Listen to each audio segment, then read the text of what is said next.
पहाड़ों के बीच छिपा भूतिया गांव। कहते हैं पहाड़ों के बीच एक ऐसा गांव है जो सरकारी नक्शों पर नहीं है, लेकिन रात होते ही उसकी झोपड़ियों में लालटेनें अपने आप जल उठती हैं। लोग वहां जाने की कोशिश करते हैं, पर सुबह होते होते गांव गायब हो जाता है। और जो रात में उस लालटेन की रोशनी के पीछे गया, वो कभी वापस नहीं लौटा। सन 1964। जंगल रिसर्च करने आया अभिराज कई दिनों से एक ही बात डायरी में लिख रहा था। हर रात एक ही दिशा से लालटेन की लौ दिखती है। शायद कोई छुपा हुआ पुराना गांव है। उसके साथी डरते हुए कहते, वो खोया गांव है, लोग लौटते नहीं। लेकिन अभिराज के चेहरे पर जिज्ञासा ज्यादा थी, डर कम। उस रात पहाड़ पर हल्की बारिश, हवा में ठंड, और दूर कहीं वही लालटेन टिमटिमा रही थी। अभिराज बिना किसी को बताए निकल पड़ा। जैसे जैसे वो जंगल में गहराई तक जाता गया, धुंध इतनी घनी हो गई कि हाथ सामने भी ना दिखे। पेड़ जमीन से नहीं, किसी और दुनिया से उगते हुए लग रहे थे। अचानक हवा इतनी ठंडी हुई कि उसके मुंह से धुआं निकलने लगा। और तभी धुंध के पीछे से गांव उभर आया। टूटी झोपड़ियां, खाली सड़कें और हर घर के बाहर पुरानी मिट्टी की लालटेनें बिना बात हवा में आ रही थीं। गांव इंसानों से भरा नहीं था, बल्कि मौन से भरा था। एक झोपड़ी के अंदर हल्की रोशनी टिमटिमा रही थी। अभिराज दरवाजे पर दस्तक देता है। दरवाजा खुद ब खुद खुल जाता है।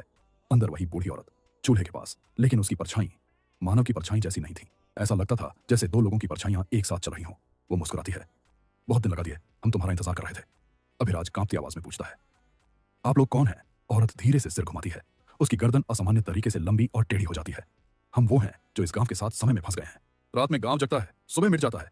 अभिराज पीछे हटता है, लेकिन बाहर झोपड़ियों से लोग निकलने लगे। सभी राख जैसे चेहरे, नीली आंखें और शरीर ऐसे जैसे सदियों से धूप ना देखी हो। वे एक साथ बोलते हैं, तुम्हें कोई हमसे बचा नहीं सकता।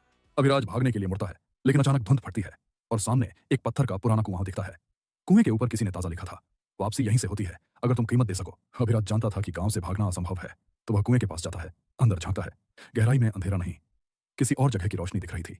कुएं के किनारे उसकी डायरी पड़ी थी, लेकिन उसकी लास्ट लाइन बदली हुई थी, जो यहां आता है कुएं में छलांग लगाकर अपने समय में लौट सकता है, लेकिन उसकी जगह गांव एक नया चेहरा ले लेता है। अभिराज समझ गया, अगर वह गया तो गांव किसी और को पकड़ लेगा।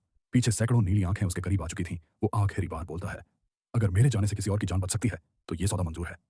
और वो कुएं में कूद जाता है। नीली आंखें अचानक बुझ जाती हैं।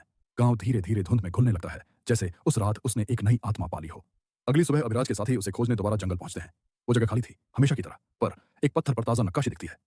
अभिराज, गांव का नया रखवाला। और उसी समय जंगल की गहराई में लालटेन की हल्की रोशनी तेज होती है। इस बार लौ पूरी तरह नीली थी। गांव फिर जाग चुका था।